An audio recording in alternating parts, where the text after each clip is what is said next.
তৃণমূল অনেক লোককে খাওয়াচ্ছে, খুব ভালো কথা, খাওয়াক। সবাই যাতে গরম ভাত পেট পুরে খেতে পারে, খালি ভোটের আগে না, সারা বছর যাতে খেতে পারে, তাই জন্যই তো আমরা লড়তে নেমেছি। আর যারা খালি ভোটের আগে মানুষকে ডেকে খাওয়ায়, বুঝতে হবে তারা খাওয়াতে চায় না পেট পুরে মানুষ পেট পুরে খাক, এটা তারা চায় না, তারা ধান্দাবাজির জন্য খাওয়াচ্ছে। আমরা মানুষকে বলছি যত মাংস দিচ্ছে সব খেয়ে আসুন। 1 মাস খাওয়ার জন্য, 15 দিন খাওয়ার জন্য তৃণমূলের সাথে থাকতে হবে, আর সারা বছর ভালো করে খাওয়ার জন্য বামপন্থীদের সাথে থাকতে হবে। এখন খেয়ে নিন, ভোটটা আমাদের দেবে। গ্রামের মানুষ তো বলে যে সিপিএমের সময় কিছুই পায়, সিপিএমের সময় সবই তো হয়েছে, রাস্তাঘাট, ট্রান্সফরমার। তুমি এই তোমার ক্যামেরাটা এখন আমাকে ছেড়ে ডান দিক বাদিক ওপর নিচ যা দেখতে পাবে সব সিপিএমের সময় হয়েছে। সিপিএমের সময় এই চিটিংবাজি ছিল না। জব কার্ডের টাকা চুরি করে নিলাম, তোলাবাজি করলাম, তারপরে একটুখানি ভোটের আগে মানুষকে মাংস ভাত খাইয়ে ভুলিয়ে নেওয়ার চেষ্টা করলাম, এই সব ছেঁচড়ামো ছিল না।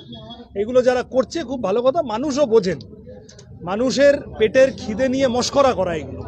ফলত সকলে যারা মাংস ভাত খাচ্ছেন, খেতে পারছেন, তাদের প্রতি আমার শ্রদ্ধা রইল।